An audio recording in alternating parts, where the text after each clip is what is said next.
After being defunded, genius Reed Richards launched a spacecraft yesterday without clearance and against government orders. He, along with 3 companions, have returned from their flight into space with extraordinary news. The 4 of them seem to have gained special abilities after being exposed to cosmic rays. Group known as the Fantastic Four saved New York City once again today, thwarting what appeared to be an attack by creatures living in the ocean outside of New York. Mayor Wagner is already talking about giving the Four some keys to the city. I gotta say, I love those Fantastic Four. I saw the Human Torch the other day at a diner, and he lit a woman's cigarette with his fingers. No doubt he'll be just as sought after as his older sister was before Mr. Fantastic swept her off her feet. Mr. Fantastic's experiments caused mass blackouts in Midtown. Newly elected Senator Harrington Byrd has called for an investigation into the group's activities in the Baxter Building. I don't know if I trust that, Mr. Fantastic. You always have to be wary of men who think they're smarter than everyone else. The question is not if Reed Richards could pull off something like this. Of course he could. But the public deserves to know why.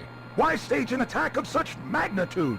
I can promise you that I'm going to get to the bottom of it. J. Jonah Jameson always digs up the truth. Mr. Fantastic has not given a public statement since the Daily Bugle's expose. Many supporters of the Fantastic Four are hoping for a denial of the Bugle's claims, while many others are urging for the newspaper to release the full transcript of their interview with the scientist in which they claimed he confessed.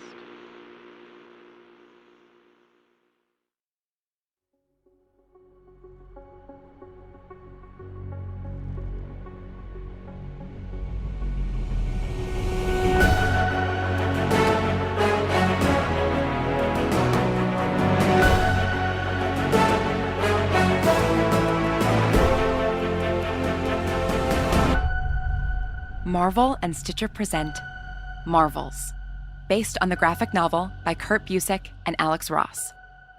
Episode 8, Limits. Please, gentlemen, sit. Thanks, Dr. Richards. Please, Phil. Call me Reed. Do you mind if we record this? That's fine. I hope you don't mind doing this in the living room. I would show you my lab, but, well, state secrets and all. You understand. Are you working on a government project at the moment? A figure of speech. No government contracts at the moment, but a lot of sensitive information and sensitive equipment. It's not a space any layperson should be allowed to roam around in. We understand. Would any of this sensitive equipment have to do with Galactus? Right to the point, then. You know why we're here. Yes, Sue did fill me in a bit. She is my wife, after all. Of course. I'm surprised you're involved in all of this, Phil. You know us. You trust us, don't you? Oh, yeah, of course I do. But that doesn't mean there aren't blanks that need to be filled in. Right.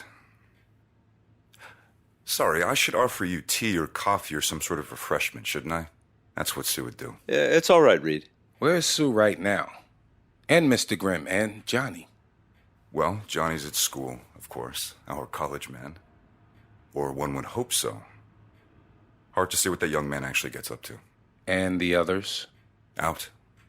Ben is with Alicia, and Sue is having dinner with a friend. All by yourself, then?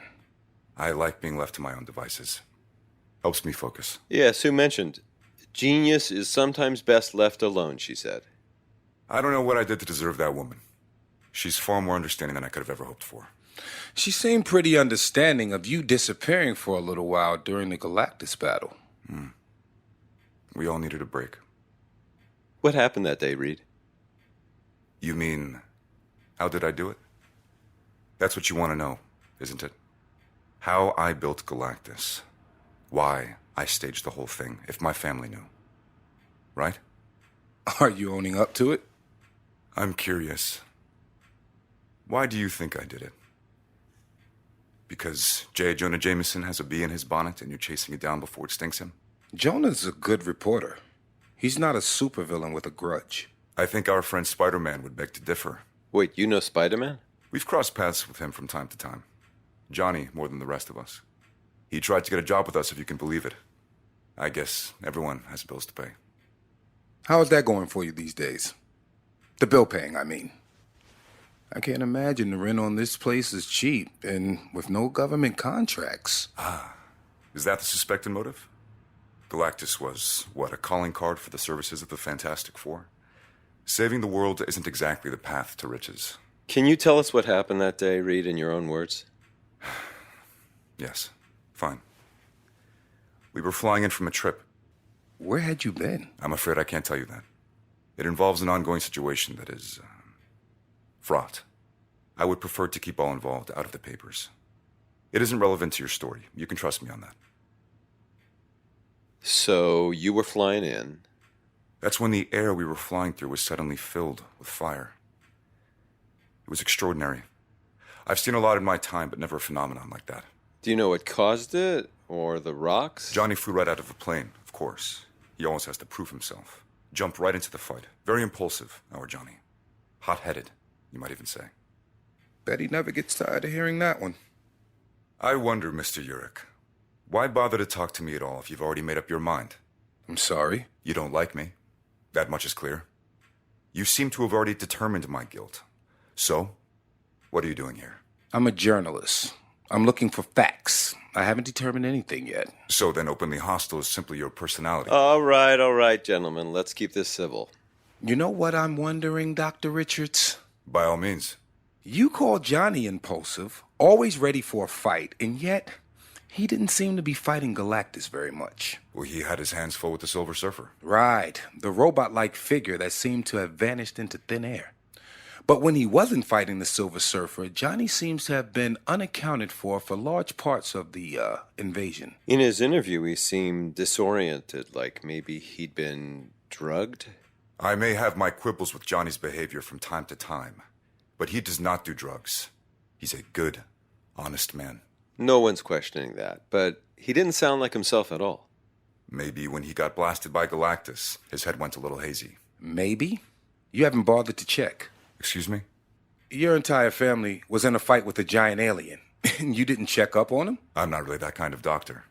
Even so, I wouldn't think that maybe would be good enough for Mr. Fantastic. I mean, after all, you're one of the smartest men in the world. I am the smartest man in the world. So wouldn't you want to know what alien lasers did to your brother-in-law? I think you misunderstand my family's dynamic, Mr. Urich. I care for them deeply. Will do whatever I need to protect them. But I'm not their keeper. How's everyone been faring in the week since the attack? Tense. Tired. Our trip before the attack wasn't a vacation, to put it mildly. And we're leaving on another trip soon, so we are all a little run down. Perfect time to stage something, I'd imagine. Surprise everyone before they've had a chance to settle in. Catch them when they're weary from traveling. Leave again, right as the truth starts to come out. What exactly is it you would like to accuse me of, Mr. Urich? Specifically, did I pull a prank on my family? Was it just an exercise for my ego? A way to give us all something to do? What do you think happened? I think there's an awful lot that doesn't fit together about this. Like what? Yesterday, we went to see Charlie Martinez. Yes, she called me. You had no right intruding in that girl's life. She's a brilliant young mind, and I won't have you casting aspersions. Oh, we're not. We don't suspect Charlie of anything. Except maybe trusting the wrong person. She showed us how the ignifier works. Brilliant invention, isn't it? She's so clever.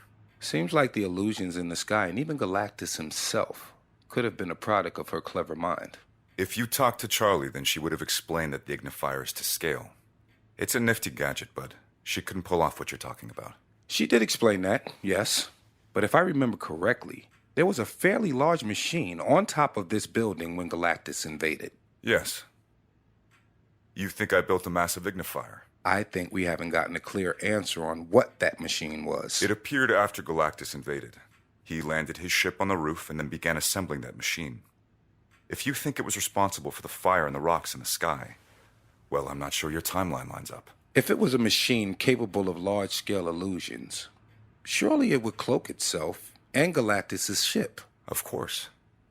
And if we're just bandying theories about, I should point out that the top 5 floors of the Baxter Building all belong to the Fantastic Four.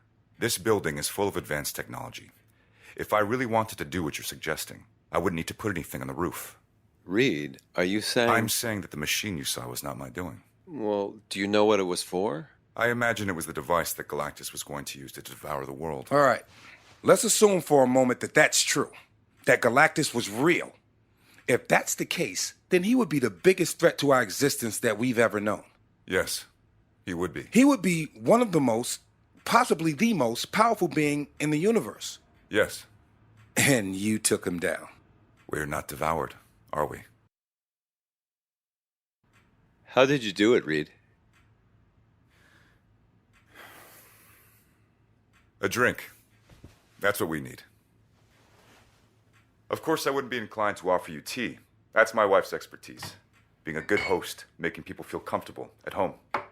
She's quite skilled at that. Yeah, she is. My skill with people is not nearly at her level. But I can offer you... I'd forgotten about this. A soda pop of my own invention, meant to be more nutritious than a standard sugary affair. We don't typically drink during interviews, on the clock and all. It's non-alcoholic. It is extra fizzy, though, which I didn't really intend. It's an experiment of yours. I think that's close enough. Fair enough. You don't mind if I risk it, do you? I'm done with my work for the day, and unlike you, I'm confident in my experiments. What are you working on at the moment, Reed? You mean other than godlike alien illusions? It's a joke. Yeah. You seem very confident making jokes about it. I'll admit it isn't my go-to. But I find this whole thing utterly ridiculous, so I thought I should treat it as such. A few things. Some improvements on the Fantastic car, a high-powered dishwasher, a universal translator. I'm also tinkering with a hyper-intelligent android. An android? Like the Sentinels? Somewhat. More lifelike, more human. Like the Silver Surfer. Ideally. If an android is what he is. I never got a close enough look. And the universal translator? Yes, one of the gadgets I'm most proud of at the moment. You can speak into it and get your speech translated into any language. I'm hoping will help the government improve their international relations. They could certainly use the help. Not to mention the potential for language translation beyond our world. My goal is to have it work for alien communication as well. NASA reported that Galactus was speaking in several languages. Could your universal translator do that? I'd imagine that would be very difficult to understand, talking in all those languages, altogether. That doesn't answer my question. Well, let me answer the question you're really asking. Could I stage something like Galactus? Yes, I could. There are limits to what man is capable of. And even though I might be something more than a man, there are limits to me as well. I can't create a god any more than you could defeat one. But could I make a facsimile of one? I'm sure I could. There's a reason it's important for my work to continue to be funded. I have limits, yes, but I haven't found all of them yet. Is that why you did it? I mean, to prove yourself worthy of more funding? Now we're getting to the crux of the issue. I could do it. But why? That's what you really want to know, isn't it? One of several things, yes. Hold on, we haven't even answered the most important question yet. Reed, did you do it? Did you use the ignifier and your translator and whatever silver android you have stored away in your lab to stage the whole thing? It's not about the funding. I've been defunded before. That's what got me into this whole mess to begin with. My project got canceled, and I thought I would prove everyone wrong. But I didn't have all the information. And now the people I love are permanently altered because of it. I'm permanently altered because of it. Well, if this isn't about the funding, then what is it about? Sue told me you talked to Ben. Yeah, we did. He defended you. As he always does. I told him what to say, you know. Ben doesn't like talking to the press. He doesn't like talking to anyone, really. So I gave him a script to follow. To make sure we were all on the same page. You fed him a story. You have to understand that what happened to us all those years ago is still hanging over each of us every single day. We were just a group of friends. The cosmic rays made us a family. I'll always be grateful for that. And I'm grateful for the abilities that have enabled us to save the world, to protect it. But it comes at a cost. You're talking about the thing. The thing. That name. It tells you everything you need to know about what Ben Grimm's life has been like since he piloted that spaceship for me. Someone spat on him in the street as we were interviewing him. I'm sure they did. They do it all the time. You know, he and Johnny have their issues, their childish squabbles. But they stand by each other. Anytime someone insults Ben, Johnny goes up in flames. He can't help it. They are fiercely protective of one another. We all are. Their childish squabbles, as you call them, they're not just squabbles. They've caused property damage, injuries. An unfortunate side effect of being something more than human. That doesn't mean normal humans should have to suffer as a result. I don't disagree. But no one will ever be able to truly understand what we experience. And yes, we have our supporters, our fans. People appreciate us when we save the day. But no one is thinking of us when we're going about our daily lives. And not that we need constant gratitude, that's not what I'm suggesting. Common human decency is all I ask. But when we're not sacrificing our safety for everyone else, we're a nuisance to most. Monsters to some. I can understand wanting to protect your family, but surely there's a better way than scaring the entire city, the entire world. The entire world has to understand what we're up against. And I don't just mean what the Fantastic Four are up against, what we do to keep everyone safe. I mean what the human race is up against. I'm the smartest man on Earth, and I have several inventions in my lab that could bring a city to its knees. Imagine the chaos someone with half my intelligence and less than honorable intentions could reap. And those are just the people here on our planet. There's a whole galaxy out there, a whole universe of dangers we have yet to face.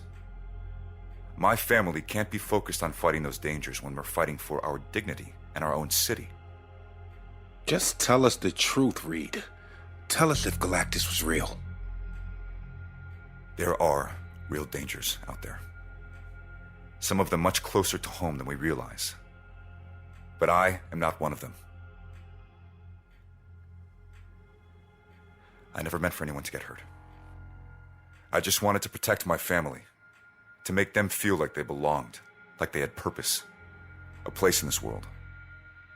Reed, surely there was a better way.